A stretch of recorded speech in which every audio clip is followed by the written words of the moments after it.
கணக்குதானே வாழ்க்கை அட நமக்குள் இருக்கும் வெட்க புதிரை விளக்கும் விடைதான் நிலையாய் நிலைக்கும் புதிர்தான் கணக்குதானே வாழ்க்கை அட நமக்குள் இருக்கும் வெட்க புதிரை விளக்கும் விடைதான் நிலையாய் நிலைக்கும் புதிர்தான் எண்ணாய் விண்ணாய் மண்ணாய் பொன்னாய் மனதிலும் பதிந்திடுமே நம் அறிவிலும் வளர்ந்திடுமே கணக்குதானே வாழ்க்கை அட நமக்குள் இருக்கும் வெட்க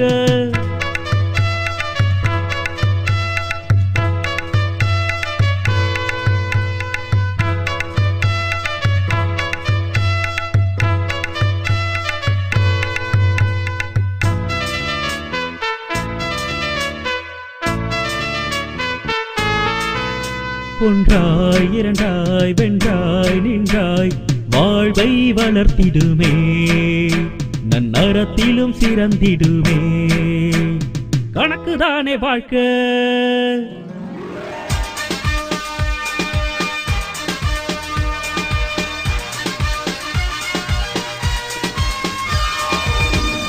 சியாமளவாணி 90.4 வானொலி மூலம் கணிதம் கற்போம். இந்நிகழ்ச்சிக்கு ஊக்கம் மற்றும் ஆதரவு வழங்குவோர் தேசிய அறிவியல் மற்றும் தொழில்நுட்ப தொடர்பு குழுமம், புதுடெல்லி. முதலாவதாக கணித வினாடி வினா. முதல் அணி, நீங்கள் உங்களை அறிமுகப்படுத்திக்கங்க. வணக்கம், என் பெயர் சுந்தரபாண்டி. என் கூட வாசுகியம்மாள், ரீட்டான்னு 2 பேர் வந்திருக்காங்க. எங்கள் டீம் பெருங்குடி. இரண்டாவது அணி, இப்போ உங்களை அறிமுகப்படுத்திக்கங்க. வணக்கம், என் பேர் அழகுநாச்சி. என் கூட பாண்டீஸ்வரி, பாக்கியசெல்வி 2 பேர் வந்திருக்காங்க. எங்கள் டீம் சோளங்குருணி. நிகழ்ச்சிக்கு சிறப்பு விருந்தினர் திருமதி எஸ் மேகலா, கணிதத்துறை உதவி பேராசிரியை, சுப்புலட்சுமி லட்சுமிபதி அறிவியல் கல்லூரி, மதுரை. போட்டிக்கான விதிமுறைகள். போட்டியில் மொத்தம் 7 சுற்றுகள். ஒவ்வொரு சுற்றிலும் ஒவ்வொரு அணிக்கும் 5 கேள்விகள் கேட்கப்படும். சரியான பதில் சொல்லும் அணிக்கு 10 மதிப்பெண்கள் வழங்கப்படும். உங்கள் கேள்விக்கு நீங்கள் பதில் சொல்லவில்லை எனில் அக்கேள்வி அடுத்த அணிக்கு கேட்கப்படும். அப்படியாக பதில் சொல்லும் அணிக்கு 5 மதிப்பெண்கள் மட்டும் வழங்கப்படும். ஒவ்வொரு அணிக்கும் ஸ்லேட் கொடுக்கப்பட்டுள்ளது. கேள்விக்கான பதிலை கணக்கிட்டு சரி செய்த பின் பதில் தெரிவிக்கலாம். போட்டியின் இறுதியில் மதிப்பெண் அறிவிக்கப்படும். போட்டியில் வெற்றி பெறும் ஒவ்வொரு அணிக்கும் ரொக்க பரிசு வழங்கப்படும். ஆறாவது சுற்றில் பெருங்குடி அணிக்கான முதல் கேள்வி. 1.5 கிலோ உருளைக்கிழங்கின் விலை 60 ரூபாய் எனில் 1 கிலோ உருளைக்கிழங்கின் விலை என்னவாக இருக்கும்? 40 ரூபாயாக இருக்கும். சரியான விடை. பெருங்குடி அணிக்கு 10 மதிப்பெண்கள். பெருங்குடி அணிக்கான இரண்டாவது கேள்வி. ஒரு பேப்பரின் ஒரு பக்கத்தை ஜெராக்ஸ் எடுக்க 1 ரூபாய் தேவைப்படும் எனில் 20 பேப்பரை ஜெராக்ஸ் எடுக்க எவ்வளவு ரூபாய் தேவை?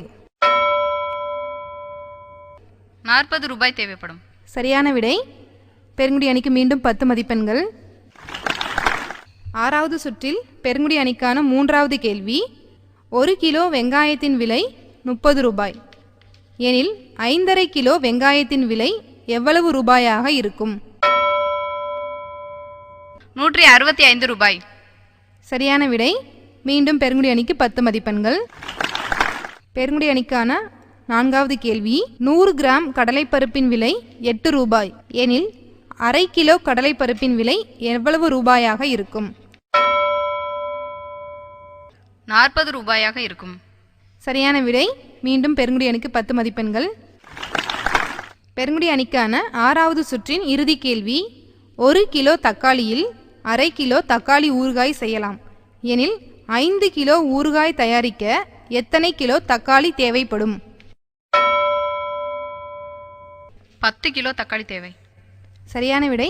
பெருங்குடி அணிக்கு மீண்டும் 10 மதிப்பெண்கள். இத்துடன் பெருங்குடி அணிக்கான ஆறாவது சுற்று கேள்விகள் முடிவடைந்தன. ஆறாவது சுற்றில் சோளாங்குருணி அணிக்கான முதல் கேள்வி. 100 கிராம் மிளகின் விலை ரூபாய் 20 எனில் 3/4 கிலோ மிளகின் விலை எவ்வளவு ரூபாயாக இருக்கும்? 150 ரூபாய். சரியான விடை. சோலாங்குர்னி அணிக்கு 10 மதிப்பெண்கள். சோலாங்குர்னி அணிக்கான இரண்டாவது கேள்வி. 1/4 கிலோ பச்சை மிளகாயின் விலை 10 ரூபாய் எனில் 1/2 கிலோ பச்சை மிளகாயின் விலை எவ்வளவு ரூபாயாக இருக்கும்? 60 ரூபாய். சரியான விடை. மீண்டும் சோலாங்குர்னி அணிக்கு 10 மதிப்பெண்கள். ஆறாவது சுற்றில் சோலாங்குர்னி அணிக்கான மூன்றாவது கேள்வி. 2/2 கிலோ பீன்ஸின் விலை ரூபாய் 100 எனில் 1 கிலோ பீன்ஸின் விலை எவ்வளவு ரூபாயாக இருக்கும்? 40 ரூபாய். சரியான விடை. மீண்டும் உங்களுக்கு 10 மதிப்பெண்கள். சோலாங்குர்னி அணிக்கான நான்காவது கேள்வி. ஒரு தாளின் ஒரு பக்கத்தில் 15 வரிகள் வீதம் எழுதினால் 150 வரிகள் எழுத எத்தனை தாள்கள் தேவை? 5 தாள்கள் தேவை. சரியான விடை. சோலாங்குர்னி அணிக்கு மீண்டும் 10 மதிப்பெண்கள். ஆறாவது சுற்றில் சோலாங்குர்னி அணிக்கான இறுதி கேள்வி. 1 கிலோ பீட்ரூட்டின் விலை 40 ரூபாய் எனில் 3/2 கிலோ பீட்ரூட்டின் விலை எவ்வளவு ரூபாயாக இருக்கும்? 140 ரூபாய். சரியான விடை. உங்களுக்கு மீண்டும் 10 மதிப்பெண்கள். இத்துடன் சோலாங்குர்னி அணிக்கான ஆறாவது சுற்று கேள்விகள் முடிவடைந்தன. ஆறாவது சுற்றின் இறுதியில் அணிகளின் மதிப்பெண் விவரம். பெருங்குடி அணி 50 மதிப்பெண்கள், சோலாங்குர்னி அணி 50 மதிப்பெண்கள். இதுவரை நீங்கள் கேட்டது கணித வினாடி வினா. வினாடி வினா போட்டியின் அடுத்த சுற்றுகளை இனிவரும் பகுதிகளில் கேட்கலாம். சேமலவாணி 90.4 சமுதாய வானொலியில் கணித வினாடி வினா, நாடக கணிதம், கணித கலந்துரையாடல், கற்றலும் கற்பித்தலும், களப்பணியில் கணிதம், தொலைபேசி வழி நேரடி கணித கலந்துரையாடல், இதுபோன்ற பல நிகழ்ச்சிகள் வானொலி மூலம் கணிதம் கற்போம் நிகழ்ச்சியில் கேட்டு பயன்பெறலாம்.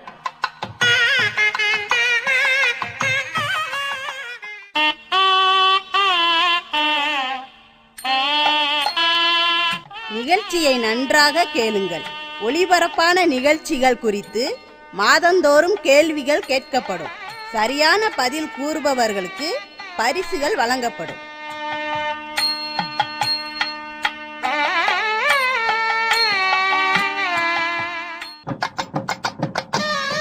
வானொலி மூலம் கணிதம் கற்போம் நிகழ்ச்சியின் ஒளிப்பதிவிற்காக எங்களின் வானொலி நிலையத்திற்கு நீங்கள் வந்திருந்த போதும், நாங்கள் உங்களை தேடி வந்து உங்களிடத்தில் ஒளிப்பதிவு செய்த போதும் உங்களுக்கு ஏற்பட்ட அனுபவங்களையும், இந்நிகழ்ச்சியில் உங்களுக்கு பிடித்த பகுதிகள் குறித்தும், நீங்கள் எதிர்பார்க்கும் மாற்றம் குறித்தும், நிகழ்ச்சியை கேட்டதனால் நீங்கள் கண்ட உண்மையான பலன் குறித்தும் உங்களின் கருத்துக்களை வெளிப்படையாக தெரிவிக்க வேண்டிய தொலைபேசி எண் 96 77 71 67 30.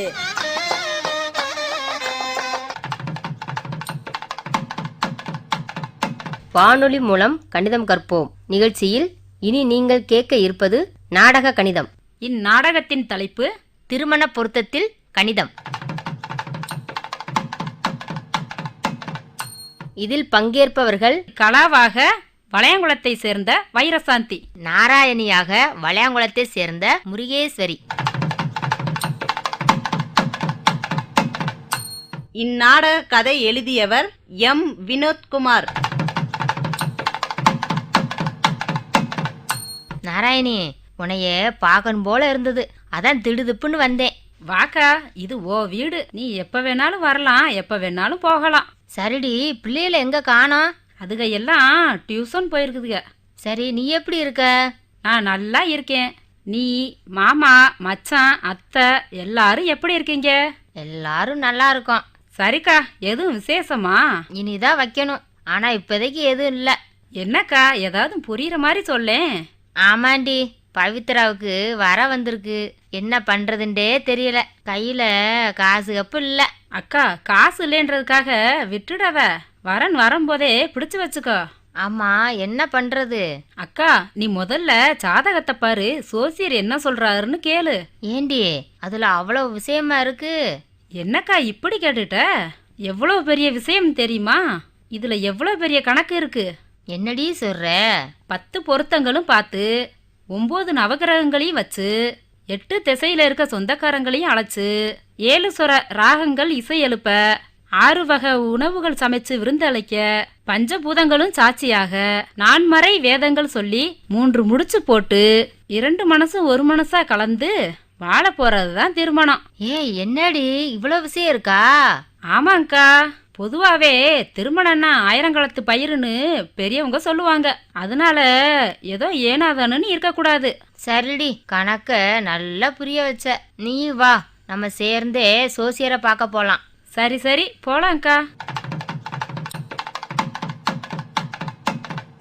வானொலி மூலம் கணிதம் கற்போம் நிகழ்ச்சியில் இதுவரை நீங்கள் கேட்டது நாடக கணிதம்.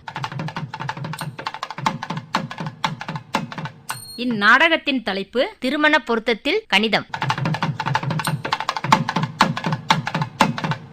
இதில் பங்கேற்றவர்கள் கலாவாக வளையங்குளத்தை சேர்ந்த வைரசாந்தி, நாராயணியாக வளையாங்குளத்தை சேர்ந்த முருகேஸ்வரி. வானொலி மூலம் கணிதம் கற்போம் நிகழ்ச்சியினை 90.4 சியமலவாணி அலைவரிசையிலும் www.சியமலவாணி.in என்ற இணையதள முகவரியிலும் நேர்கள் கேட்டு பயன்பெறலாம்.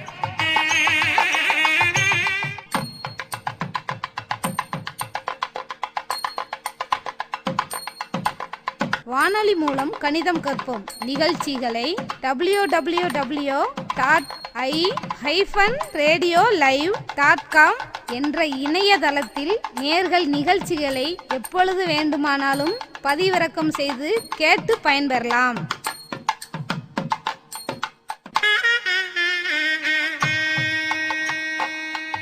இனி கற்றலும் கற்பித்தலும் நிகழ்ச்சிக்கு சிறப்பு விருந்தினர் திருமதி வி. கல்யாணி, கணித ஆசிரியை, கிருஷ்ணம்மாள் ராமசுப்பையர் பள்ளி, மதுரை.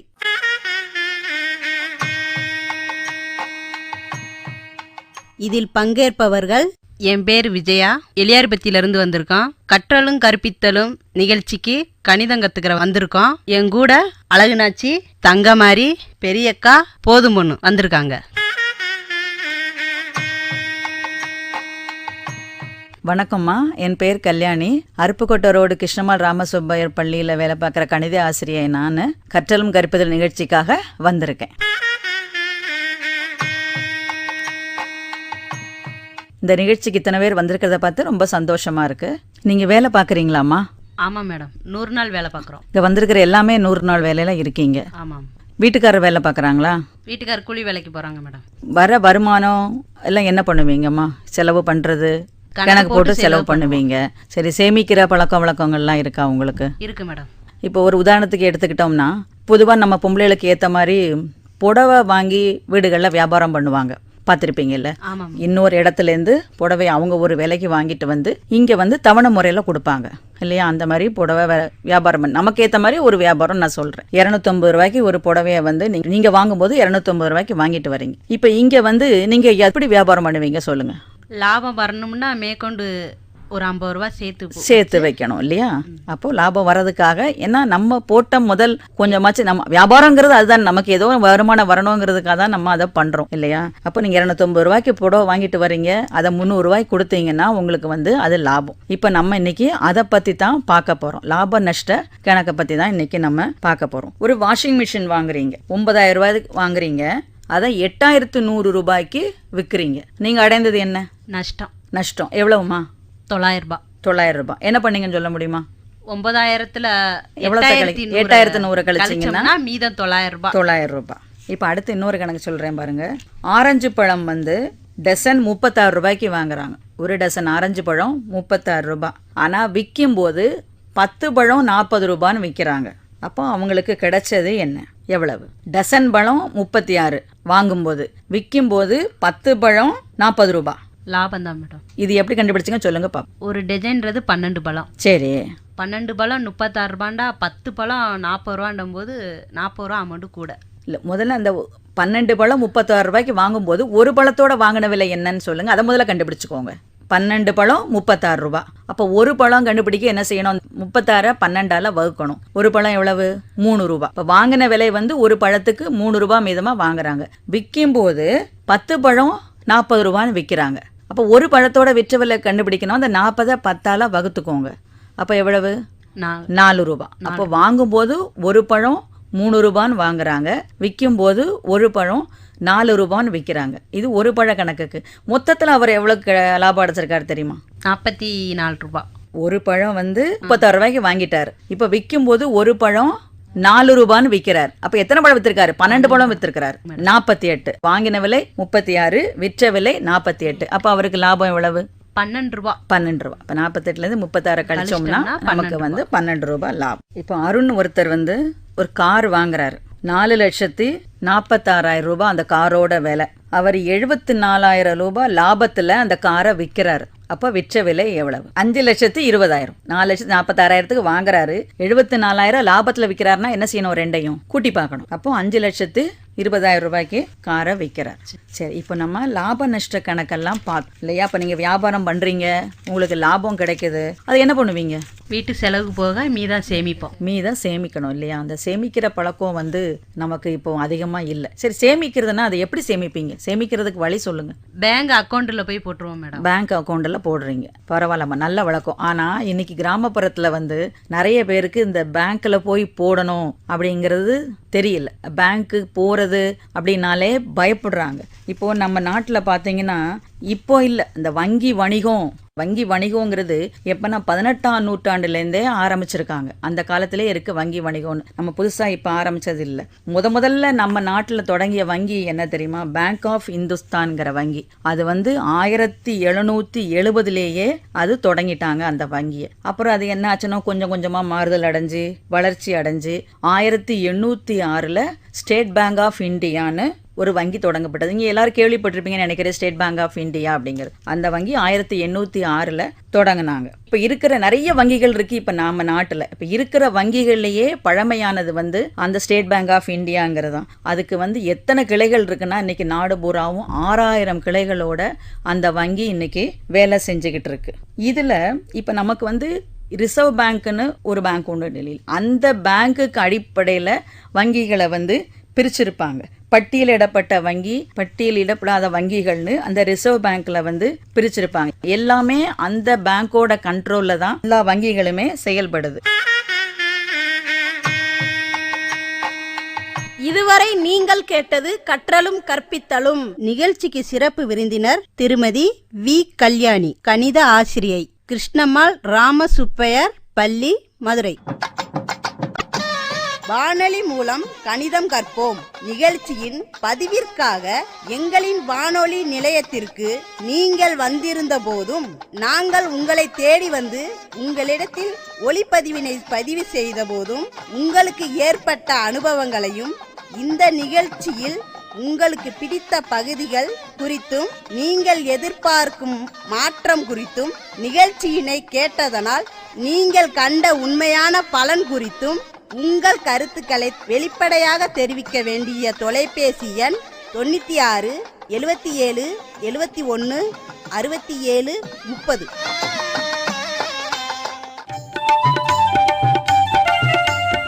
இனி நீங்கள் கேட்க இருப்பது களப்பணி மக்களோடு கணிதம். இதில் பங்கேற்பவர்கள் மதுரை மாவட்டம் கொம்பாடி கிராம மக்கள். இந்த நிகழ்ச்சியில கலந்துக்கக்கூடிய மக்களின் இப்போது அறிமுகம். என் பேரு செல்வமுத்து, படிக்கல. என் பேர் விசயா, படிக்கல. உங்களுக்கு கணக்கெல்லாம் தெரியுமா? கணக்கெல்லாம் தெரியும். சரி, கணக்கு தெரியாதுன்னு சொன்னீங்க, உங்களுக்கு நான் விளக்கமா கேக்குறேன். கொஞ்சம் 1 2 3 எல்லாம் தெரியுமா? 1 2 30 வரைக்கும் தெரியும். 30க்கு மேல சொல்லுங்க. 31 32 33 34 35 36 37 38. சரியா சொன்னீங்கம்மா. சின்ன சின்னதா கூட்டி கழிக்க கணக்கு தெரியுமா? தெரியாது. சரி, 5 கூட்டினா எத்தனை? 5 கூட்டினா 10. 5ஓட 6 கூட்டினீங்கன்னா எவ்வளவு? 2 கூட்டினா 11. சரியா சொன்னீங்க. உங்களுக்கு என்னென்ன கணக்குகள்லாம் தெரியும்? கணக்கு எல்லா கணக்கும் தெரியும். கத்திரிக்காய் அதெல்லாம் வாங்கினோம்னா அந்த கணக்கு தெரியும். காசை கரெக்டா வாங்கிட்டு வந்துருவான். கூட்டி கழிக்கிற கணக்கெல்லாம் உங்களுக்கு தெரியுமா? கூட்டி கழிக்கிறலாம் அந்த கணக்கெல்லாம் எனக்கு தெரியும். சரி, உங்களுக்கு நம்பர்லாம் தெரியுமா? நம்பர்னா 1 2 3. ஆமா, அதுதான் நம்பர் அப்படின்றது. தமிழ்ல வந்து அதுக்கு எண் அப்படின்னு சொல்லுவோம். சரி, 50க்கு மேல சொல்லுங்க. 50 51 52 53 54 55 56 57 58 59 60 61 62 63 64 65 66 67 68 69 70. சரிம்மா, போதும், நல்லா சொன்னீங்க. 110ல இருந்து 115 வரைக்கும் சொல்லுங்க. 101, 102, 103, 104, 105, 106, 107, 108, 109, 110, 111, 112, 113, 114, 115. சரியா சொன்னீங்க. உங்களுக்கு ஒரு சில கணக்குகள் வந்து கேட்குறேன். நீங்க என்ன படிச்சிருக்கீங்க? நாங்கள் ஒன்றாப்பு தான் படித்தோம். சரி, 25ஓட ஒரு 25 கூட்டுனா எவ்வளவு? 25ஓட 25 கூட்டினா 50. 50ஓட ஒரு 35 கூட்டுனீங்கன்னா எவ்வளவு? 50ஓட 35 கூட்டினா 85. 85ஓட ஒரு 12 கூட்டுனீங்கன்னா? 85ஓட 12 கூட்டினா 97. 14ஓட 12 கூட்டுனீங்கன்னா எவ்வளவு? 26. சரியா சொன்னீங்க. 26 ஒரு 13? 26ஓட 13 கூட்டினா 39. சரியா சொன்னீங்க. உங்ககிட்ட 5 ரூபா காசு ஒரு 4 காசு இருந்தா எவ்வளவு ரூபா? 5 ரூபா காசு 4 காசு இருந்தா 20 ரூபா. சரியா சொன்னீங்க. இதே 5 ரூபா காசு 10 காசு இருந்தா எவ்வளவு ரூபா? 5 ரூபா காசு 10 காசு இருந்தா 50 ரூபா. சரி, அதோட ஒரு 2 ரூபா காசு 8 காசு இருக்குது. மொத்தம் எவ்வளவு ஆச்சு? 2 ரூபா 16 ரூபா. சரியா சொன்னீங்க. ஆனா நான் கணக்குல சொன்னது ஒரு 50 ரூபாயையும் இந்த ஒரு 16ஐயும் கூட்டினா எவ்வளோ அப்படின்னு தான் கேட்டேன். 66. சரியா சொன்னீங்க. சின்ன சின்ன கழித்தல் கணக்குகள் வந்து நான் கேட்குறேன். அதுக்கு முன்னால ஒரு கூட்டல்ல 2 கணக்கு பார்த்துருவோம். ரூபா நோட்டை வச்சு 100 ரூபா தாள் 8 தாள் இருந்தா எவ்வளவு ரூபா? 800 ரூபா வந்து 800. சரி, அப்ப 8 10 ரூபா? 8 10 ரூபா வந்து 80. சரியா சொன்னீங்க. இந்த 800 ஒரு 80 எவ்வளவு? 800 ரூபா 80 ரூபாய் கூட்டா 880. சரியா சொன்னீங்க. நீங்க கடையில 3000 ரூபாய் மதிப்புள்ள ஜாமான் வாங்குறீங்க. அதுக்கு நீங்க காசு கொடுக்கணும். 500 ரூபாய் தாளா தான் உங்ககிட்ட இருக்கு அப்படின்னா நீங்க எத்தனை தாள் கொடுப்பீங்க? 500 ரூபாய். 500 ரூபா தாள் 6 தாள் கொடுத்தாத்தே 3000 ரூபா. சரியா சொன்னீங்கம்மா. நீங்க மளிகை ஜாமான் கடைக்கு போறீங்க. ஒரு 150 ரூபாய்க்கு பொருள்கள் வாங்குறீங்க. திரும்ப அரிசி கடைக்கு போறீங்க. ஒரு 250 ரூபாய்க்கு பொருள் வாங்குறீங்க. மொத்தம் எவ்வளவு ஆச்சு? 150, 250, 400 ரூபாய். சரியா சொன்னீங்க. சரி, இப்போ கழித்தல்ல ஒரு சில கணக்குகள் மட்டும் கேட்கிறேன். 25ல 6 போச்சுன்னா எவ்வளவு? 25ல 6 போச்சுன்னா 19. சரியா சொன்னீங்க. 36ல 8 போச்சுன்னா எவ்வளவு? 36ல 8 கழிச்சா 28. சரி. களப்பணி மக்களோடு கணிதம். ஷியாமலவாணி 90.4 சமுதாய வானொலி களப்பணி மக்களோடு கணிதம். இந்த நிகழ்ச்சியில இன்னைக்கு பேசுறதுக்காக நம்ம கொம்பாடி கிராமத்துக்கு வந்திருக்கோம். இன்னைக்கு என்னென்ன மக்கள்லாம் சந்திக்க போறோம் இப்போ பேசலாம். என் பேர் ஐயம்மா, கொம்பாடியில் வேலை பார்க்குறேன். படிக்கலை. என் பேர் மீனாட்சி அம்மா, நான் படிக்கலை. என் பேர் தமிழ், நான் படிக்கலை. கணக்கு வழக்கெல்லாம் வீட்டில் பார்ப்பீங்களா? கடைக்கு போனால் கணக்கு வழக்கு பார்ப்போம். பார்த்தேன். சரி. நாங்கள் குழம்பு வைக்கல, கணக்கு வழக்கு பார்ப்போம். அதுக்கு 50 ரொம்ப வச்சோம்டா 100 கிலோ ஊற்றுவோம். 2 பேர் 3 பேருண்டா 50 100 பருப்பு போடுவோம். 50 எண்ணெய் ஊற்றி தாளிப்போம். அவர் 4 பேர்த்துக்குண்டா 1/2 கிலோ கத்திரிக்காய், 100 தக்காளி, பச்சை மிளகா, எண்ணெய் ஒரு 50, 4 பேர்த்துக்கு தக்கலை. இந்த மாதிரி இடக்கணக்கு நல்லா தெரியும். சரி, நீங்கம்மா? 1/4 கிலோ பருப்பு போடுவான். காய்கறி 1/4 கிலோ போடுவான். எண்ணெய் 100 தாளிப்பான். சோறு வைக்கிற வானையில் ஒரு உடி போடுற வானையில் அரைப்படி 3/4 அப்படி போடுவான். சரி, 1 2 3 4 கணக்கெல்லாம் தெரியுமா? எவ்வளோ வருது சொல்லணும்? பரவாயில்ல, கேட்டதுமே வந்து எவ்வளோ தூரம் வரைக்கும் சொல்லணும் அப்படின்னு சொன்னாங்க. அவங்களுக்கு நல்லா தெரிஞ்சிருக்கு அப்படின்னு நினைக்கிறேன்.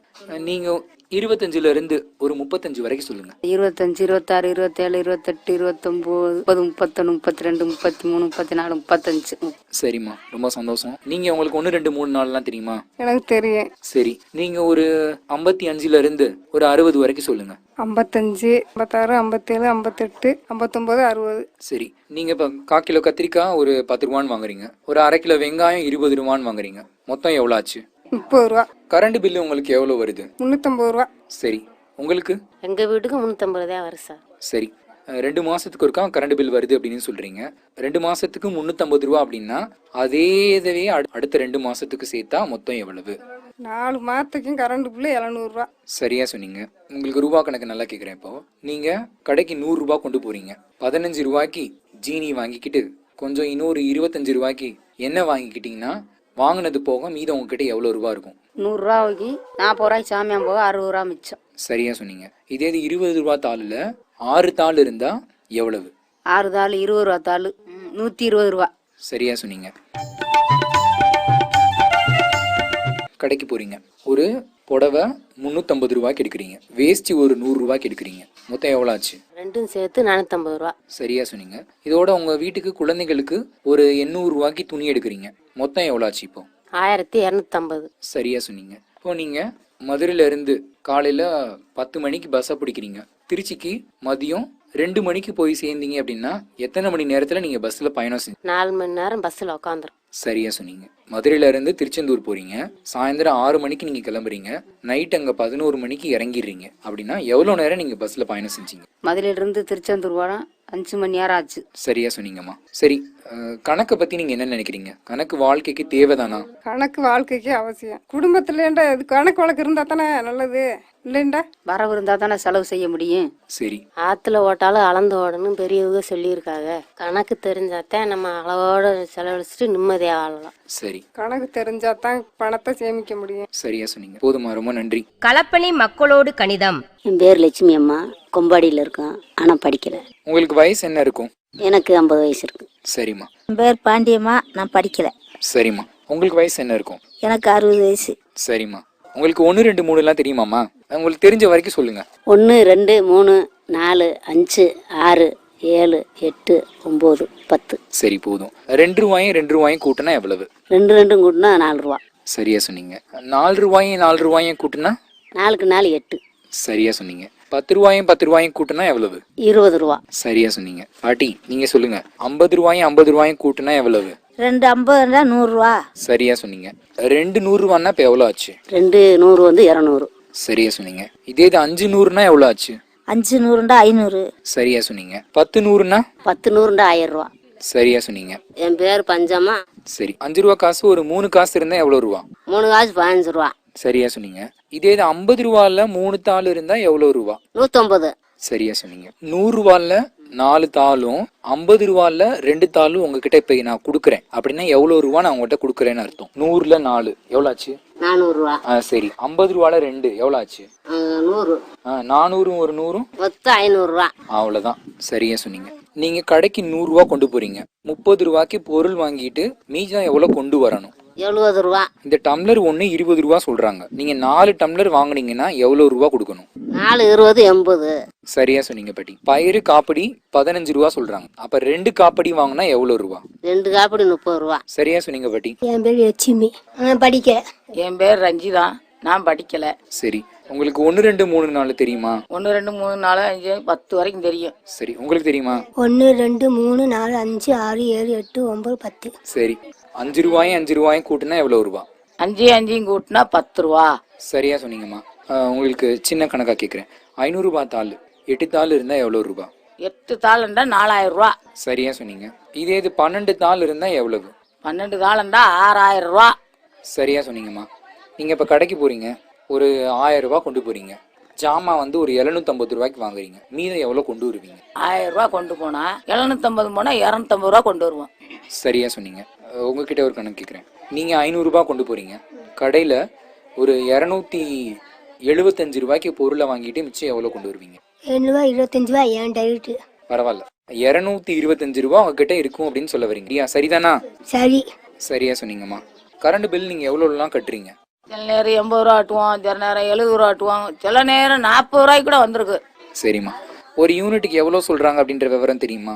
அது எனக்கு தெரியாது. சரிம்மா. நீங்க 100 நாள் வேலை போக என்ன வேலை பாக்குறீங்க? மாடுதான் மேய்க்கணும், மாடு பூச்செடி பூவை பறக்க தரோட போவே. சரிம்மா. அங்க உங்களுக்கு எவ்வளவு சம்பளம் தராங்க? 1வது குழி 105 தருவாங்க, 108 தருவாங்க. அவ்வளவுதான். நாங்க அதுக்கு மேல எங்களுக்கு சம்பளம் வரல. சரி, இப்போ 105 ரூபான்னா நீங்க 2 நாளைக்கு வேலை பார்த்தா உங்களுக்கு எவ்வளவு ரூபாய் கிடைக்கும்? 2 நாளைக்கு வேலை பார்த்தா 210 ரூபா கிடைக்கும். சரி, இதே இது நீங்க 3 நாளைக்கு வேலை பார்த்தா 315 ரூபா வரும் 3 நாளைக்கு. ஒரு வியாபாரி ஆடை 4500 ரூபாய்க்கு வாங்கி 2500 ரூபாய்க்கு வித்தாருன்னா அவருக்கு லாபமா நஷ்டமா எவ்வளவு? ஆட்டுக்காருக்கு முதல் போச்சுன்னா நட்டம் தான் வரும். சரி, எவ்வளவு ரூபாய் நஷ்டம்? 2000 நஷ்டம். சரியா சொன்னீங்க. இதே இது அவர் ஆடை 4500 ரூபாய்க்கு வாங்கி 6000 ரூபாய்க்கு வித்தாருன்னா லாபமா நஷ்டமா எவ்வளவு ரூபாய்? 1500 ரூபா லாபம். சரியா சொன்னீங்க. கணக்கு வாழ்க்கைக்கு அவசியம் அப்படின்னு நினைக்கிறீங்களா?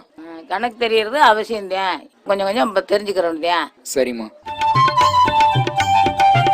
இதுவரையும் இந்த நிகழ்ச்சியில பங்கேற்று கேள்விகளுக்கு பதில் சொன்ன எல்லாருக்கும் வாழ்த்துக்கள் மற்றும் நன்றிகள். இதுவரை நீங்கள் கேட்டது களப்பணி மக்களோடு கணிதம். இதில் பங்கேற்றவர்கள் மதுரை மாவட்டம் கொம்பாடி கிராம மக்கள்.